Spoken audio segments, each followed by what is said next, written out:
जब नानक साहिब जी को वापस भेजा कि वहाँ सतलोक से कि आप वहाँ जाइए बनारस में काशी में आपको सतनाम मिलेगा, तो पहली उदासी, उदासी का अर्थ क्या होता है, ये तो यात्रा कहते हैं।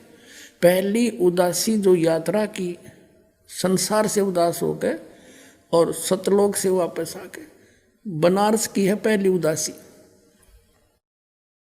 तो वहाँ जाकर रामानंद जी से पूछा। अब नानक साहिब जी ने गीता जी के आधार से 7 श्लोक सेलेक्ट कर लिए, 7 श्लोक, और उनमें प्रत्येक पंडित से, ब्राह्मण से, गुरु से जो हिंदू धर्म के थे उनसे पूछा करते थे कौन ब्रह्मा का पिता है, कौन विष्णु की माँ, और शंकर का दादा कौन है, हमको दो बता। फिर ये प्रश्न किया करते थे कि तुम किसको मानते हो, श्री कृष्ण, गीता बोली, वो कहते थे श्री कृष्ण जी को। तो श्री कृष्ण जी अजर अमर हैं क्या, इनके माता पिता भी हैं? तो वही बोली बोलते थे वो संत, अजर व अमर हैं, कोई माता पिता नहीं, सर्वेश्वर हैं। तो वही जो परमेश्वर ने नानक साहिब जी से प्रश्न किए थे वही सबसे वो प्रश्न करने लगे कि गीता जी अध्याय नंबर 4 के श्लोक 5 और 9 में, अध्याय नंबर 2 के 12 में, अध्याय नंबर 10 के 2 में गीता ज्ञानदाता कहता है कि तू, तेरे और मेरे अर्जुन बहुत जन्म हो लिए, हम तो जन्मते मरते हैं। तो फिर 18वें अध्याय के 62वें श्लोक में कहा कि तू सर्वभाव से उस परमेश्वर की शरण में जा, उसकी कृपा से तू परम शांति और सनातन परम धाम को प्राप्त होगा। वो कौन है वो बताओ? तो सट्टे मारते श्री कृष्ण ही अपने बारे में कह रहे हैं, छट दे गल, अपने बारे में कह रहे हैं। नानक जी आगे चल पड़ते थे। फिर काशी में जाकर के रामानंद जी से ये गोष्ठी की। तब रामानंद जी ने कहा था कि मुझे भी नहीं मालूम था भक्त, वो परमात्मा स्वयं उतरे हैं यहाँ पर। फिर नानक साहिब जी का कुछ विश्वास हुआ कि सचमुच देखते लूँ। जब कहा कि कहाँ है वो, मुझे मिलाइए उनसे। अब वहाँ से आए थे न्यू थे, मैं प्रश्न उत्तर करूँगा यही। अब स्वामी रामानंद जी ने एक सेवक भेज दिया कि जा भगत जी को ले जाओ और भगवान से मिलाओ। परमात्मा को पता था कि आने लग रहा हमारा लाल, बैठ के खड्डी में कपड़ा बुने नहीं जानते। और जब नानक साहब ने देखा, करे तेरा गजब हो, ये तो वही है जो सचखंड में देखे थे। आंखों में आंसू भराए और कहते हैं, फाई सूरत मुल्क की वेश, ए ठगवाड़ा ठगी देश, खरा सियाणा बोता वारिय दानक रूप रहा करता रे। लोगों आ जाओ देख लो भगवान, यो बैठा ये बैठा।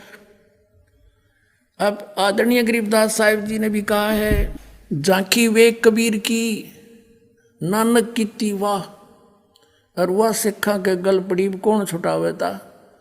नानक साहब ने कहा था वाहे गुरु सतनाम मिलेगा, क्योंकि सतलोक में सचखंड में मालिक ने बताया था कि ये सतनाम इतना इम्पोर्टेंट और वैल्यूएबल है, इसके जाप से मोक्ष डेफिनेट है। और ये भी कह दिया था पुण्यात्मा, अभी इसको किसी को बताना नहीं, यदि तुम अभी बता दोगे तो राज खुल जाएगा और इस काल का दाव लग जाएगा। ये काल के दूत संत इन्हीं मंत्रों को गुरु ग्रंथ साहब से निकाल कर देना शुरू कर देते। और आज ये दास आपको कैसे पहचानवाता उस परम पिता परमात्मा को। इन्होंने जो आदेश परमात्मा का था फाइनल मान लिया, और नानक साहिब जी ने किसी सिख को सतनाम नहीं दिया। एक समय का प्रकरण है कि इसी भाई बाले वाली जन्म साखी में गुरु नानक जी और मर्दाना और बाला ये चले जा रहे थे समुद्र के ऊपर, लंका देखने जावे थे गुरु जी से प्रार्थना करके। तो नानक साहब ने कहा कि तुम मेरे पीछे पीछे आ जाओ और वाहेगुरु करते रहना। और ऐसे चल पड़े जैसे समुद्र पृथ्वी पर चलते हैं समुद्र के ऊपर। और नानक साहब जी सतनाम का जाप करने लगे उच्चारण करके।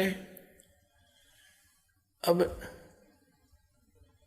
मर्दाना ने सोची गुरु जी तो ये जाप करें सतनाम 2 अक्षर का, तू भी कर ले। वो भी करने लग गया। वो लग गया डूबने गोते खान। तब नानक साहब जी ने देखा कि मर्दाना गुरु जी की करनी नहीं देखा करते, वचन का पालन कर। तो फिर वाहे गुरु कर, वो फिर वाहे गुरु करने लग गया, फिर ठीक हो गया। तो ऐसा झटका दे दिया नानक साहब ने परमात्मा के आदेश से कि तेरा आदेश होगा उसको दूंगा, नहीं दूंगा। ये शपथ लिखा जन्म साखी में। और ऐसा झटका दे दिया कि आने वाले सिख समाज ने इतना परहेज कर लिया, इस नाम का जिक्र नहीं करते।